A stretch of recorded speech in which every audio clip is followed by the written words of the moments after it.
বিচার না করে 22 সালে আইলাম, আমি 1 বছর খালি মাপ দিয়ে আবার আগামী বছর আইছি আবার। এটা কিন্তু আমরা কিন্তু গুনাহ করছি না তা। আমরা আমার মনে হয় রাস্তাঘাট সব মাটি দিয়ে ভরে লিছি আর খালও ভরে লিছি, যার কারণে আইসে বাড়ি ঘর উঠতে আর কি। এরপরে আবার বেলে একটা রাসেল বাইপার বেলা সাহেব একটা বেলায় এক বাড়ি ঘরে উঠা ধরছে। আমি জানি না যে আসলে কিতা হইলে আমরা সমাধান হইব। 22 সালে আসলাম ব্যারিস্টার হিসাবে, 24 সালে ওকে ব্যারিস্টারের সাথে আমি এমপিও। এমপি তো আবার আমার এলাকার, এখানেও আমার এলাকা তো বাঙ্গন দেখা দিছে। এখানের মানুষেও কয় তুমি কই যাও, আমি কইলাম যে এমপি বানাই কিতা আমি আমার পুরা সিলেট ছেড়ে দিবনি, তো একদিনই কেন আর একদিনই কেন, নাইলে এরা কয় ভোট দিছিলাম যে আমার কলার তুলে টানাটানি করে। যাই হোক, আমি আপনাদের কিছু ত্রাণ লই আইছি। ত্রাণ না, এটা হইলে কি আসলে মানুষের বিপদে পড়লে তো একজন আরেকজনের বাড়ির যায় না নি।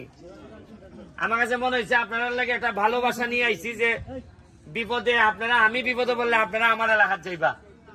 আপনারা আজকে একটু পানি উঠছে, আমি চাইতেছি আপনারা লাগিয়া একটু ভালোবাসা নিয়ে আইছি, আপনারা এটা কবুল করতা। আর হইল গিয়া ফুলা বান্ধে পড়াইতা, এটা গত 22 সালে হইয়া গেছি। আজকে দেখুন পড়াশোনা করতে করতে আমি এমপি পর্যন্ত হয়ে গেছি গা। আমার ভাগ্যের রেখা দেখুন আপনারা, খালি পড়াশোনা করে আজকে এই জায়গা পর্যন্ত আইছি। তো বন্যার সময় আমি আর ইতা মারতাম না। আমি যেটা মনে করি আজকের এই বক্তব্যের মধ্য দিয়ে সিলেটের সকল নেতৃবৃন্দের প্রতি আমার অনুরোধ, প্রতি বছর বছর বন্যা যদি হয়, এটা হয় আমাদের কর্মের কারণে, নাইলে আমাদের নসিব। যদি এই বন্যা থেকে স্থায়ীভাবে মুক্তি পাইতে হয়, তাইলে সব এমপি এবং সব নেতাদের একসাথে বসতে হবে। এখানে কোনো দল মত কোনো বিষয় না, কেউ এক দল করে কেউ আরেক দল করে, কিন্তু সিলেটের শাহজালালের উত্তরাধিকাররা যখন বিপদে পড়ে তখন আর দল মতের ঊর্ধ্বে এসে শাহজালালের মানুষদেরকে বাঁচানো আমাদের দায়িত্বের মধ্যে পড়ে, এটা আমি বিশ্বাস করি।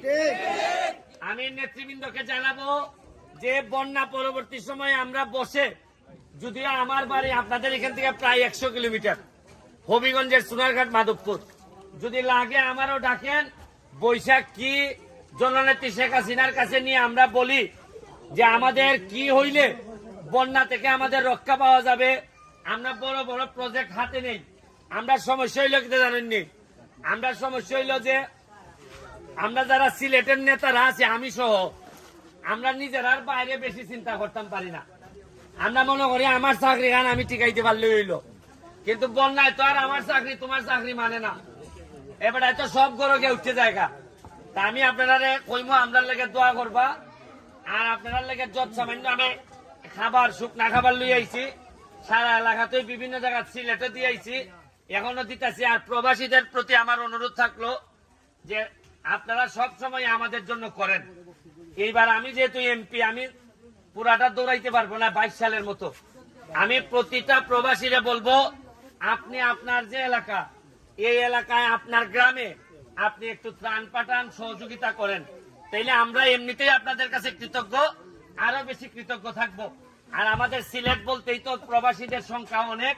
তারা আশা করি আমার এই ভিডিওর মাধ্যমে আপনারা যারা প্রবাসীরা আমারে ভালোবাসেন, আপনাদের কাছে আমার করজোড়ে প্রার্থনা, আমি যেহেতু 100 কিলোমিটার দূর থেকে আইতে পারছি, আমি যদি আইসা গাম ফালাইতে পারি, আমার যদি সারা শরীর এই হাওরের জীবনে, আমার এলাকায় হাওর নাই, এই হাওরে আগুনের মতো গরম এই রোদ, এই রোদে পড়ার শক্তি সামর্থ্য যদি আমার থাকে, তাহলে নিশ্চয়ই আপনার গ্রাম, আপনার জন্মস্থান, হয়তো আপনি বিদেশে থাকেন, আপনার জন্মস্থান যেখানে আপনার কবর হবে, এই জন্মস্থানের মানুষের কষ্টের সময় আপনি একজন প্রবাসী হিসাবে পাশে দাঁড়াবেন।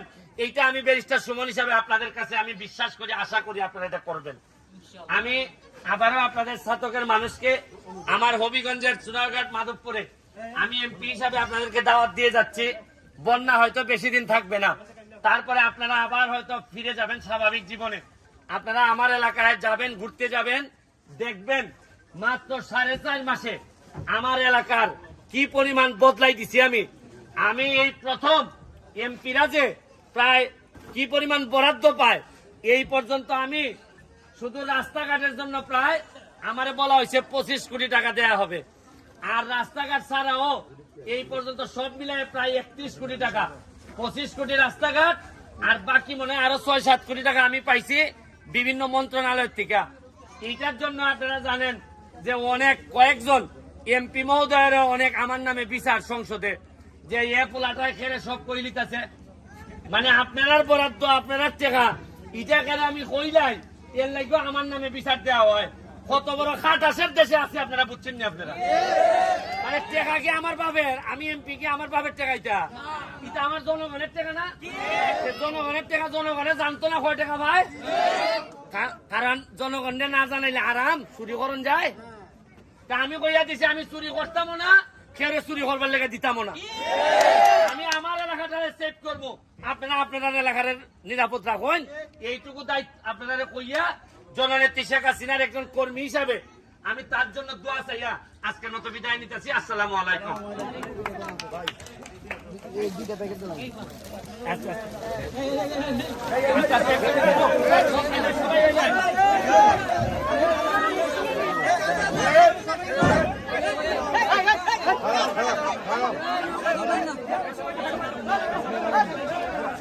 সবই নৌকাতে দিয়ে দিছে।